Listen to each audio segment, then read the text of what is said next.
Embaga ya Miss Damamu ne Ali Muzungu ani anaagibeerako? Kansuubire nti mwenna ba TikTokers mugenda kuyitibwa ku mbaga ya Ali Muzungu. Anti Ali Muzungu yamaze dda okusaba Miss Damamu obufumbo mmwe gye mutaabadde gye ssaabadde.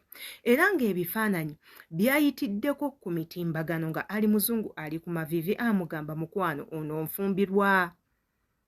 Era nsuubira abamu ku mmwe mwabulabye, abalala temwabulabye, wabula ate iffe tubeerawo kubawa biki ebyo ebigenda mu maaso.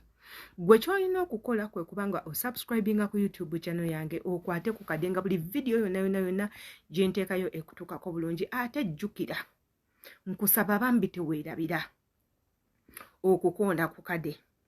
Ate era teweerabira osubscribinga, teweerabira okukomentinga gy'oko mu komentinga naffe gye tukanya okumanya biki bye mulowooza, awo nno bwe tumanyira ensobi zaffe. Ate era teekako nammwe mutusomesa ebimu bye tuba tetumanyi, oba si ekyo nga tukoze vidiyo nga gulaba tetukaganye na mutindo n'otugamba Adita wano okozeemu ensobi, ekintu kiri bwe kiti bwe kiti. Yeeyo ensonga lwaki tubagamba bw'oba omaze osubscribinga teweerabira kukwata kade.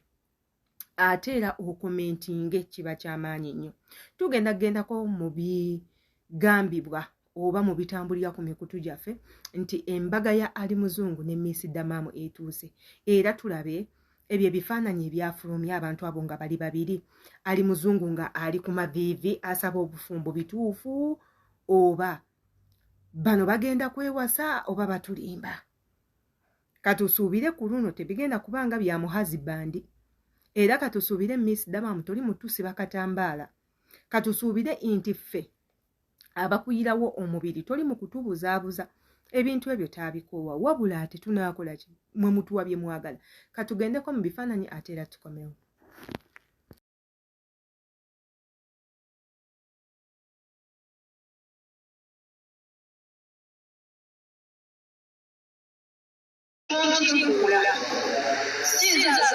Ali Muzungu. We did tell you to manage our relationship. We are not doing that in the way. Tell me to come. So what? When are you? Tell me to come. How about I want to start? Let people be.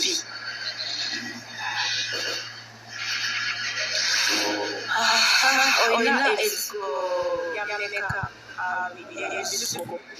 Ebizigo? What do you know? Ono kampuni abantu batategeera. Najja kulowooza bagenda kubeera mukozi kyakala n'omutwe. How much akakuza kinyegezaamu okunzita.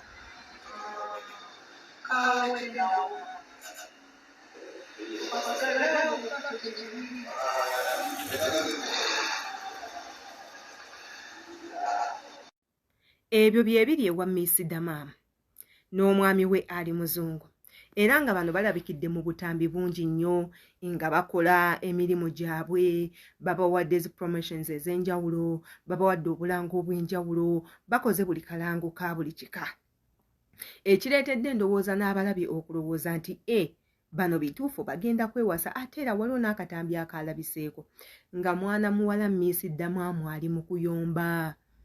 N'abuuza abamu ku bafaani mmwe mwagala kumumanyira, mwagala kunsiriwalirako, mumbuuza Ali Muzungu mumuyita mutya, mumufaako mmwe ng'aniiwe, lwaki mumanyirira omusajja, lwaki temuva mu bulamu bw'abantu ne mubaleka ne babeezaawo obulamu bwabwe? Golowooza teyabadde mutuufu. Nze ngamba yabadde mutuufu kubanga abantu mmwe abeeyita akina ba followers akina biki mumanyira, mumanyi okukisussa ne musukka we mukoma. Olw'okubanga gwe olaba omuntu omulaba ku mutimbagano akola bino akola biri, gwe n'olowooza nti omumanyi nnyo. Baddiyo abantu baakoowa, abantu balina bye balowooza, abantu balina ebizibu. Tolowooza nti omuntu oba omulaba ku ssimu yo oba omumanyi nnyo omutegeera nnyo. Ate era n'ekirala mulekerawo okuyingirira obulamu bw'abantu. Nze Adita nze nagaana okuyingira mu bulamu bw'omuntu. Omuntu nkuleka gwe n'okola by'oyagala, kasita bibanga bye bikunyumira, kasita biba nze nga tebinkosa, kasita biba nti nze siyina buzibu mu bintu by'okola. Muganda wange nze sigenda kulondoola. ngenda kubeerayo ndabe oba binyumidde ngende nabyo bwe bate binyumidde mbyewale nti olulala ne woliba okola vidiyo nze sigenda kumala budde bwangu nti ngitunulako olw'ensonga byokola tobinyumira. Ate era nze nayiga okugoberera abo abakola ebintu nze ebingasa. Kati nga nze ebyo nze tebimalira budde era tebingasa, nsobola okiraba n'enkiwuliriza n'enkirekawo olw'ensonga nze tekingasa. Ate era nze bw'oba ozze ku mitimbagano gyange nti nze ngoberera abantu batono nnyo, lwaki ngoberera abo abayina ebyokunsomesa bennyina okuyigirako oba bendabirako. Abakola ebintu nga nkimanyi nze bye neetaaga mu bulamu, wabula si buli muntu nti nze mufolowinga nti ono Sefuko, simanyi ono gundi, ono Muna, ono biki, abo sibagoberera. Era ky'ofulaba nze nange abangoberera ennaku zino baki batono, nti nze sigoberera muntu gwe sitafunamu, ngoberera omuntu nga nkimanyi nkola ki emufunamu. Gy'okoma okugoberera omuntu otuuka ekiseera ne weeteeka mu bulamu bwe n'otandika okuwulira obusungu bw'otalina kuwulira, n'otandika okukompiitinga n'oyo omuntu, n'otandika okulaba nti ekifo kyalimu iggwe okisaana, ne mutandika okulwanagana n'embeera, ne mulwanagana n'obutambi bwe mulaba naye nga nekyolwana tokimanyi. Kati kyovula nze mbagamba abantu mubaleke mu bulamu bwabwe, temwesiba nnyo mu bulamu bw'abantu. Abantu mube ensonyiwe, abantu mubawe ebiseera byabwe eby'eddembe, mubaleke banyumirwe, babeere mu bulamu bwabwe beeyagale, beekole byonna bye baagala.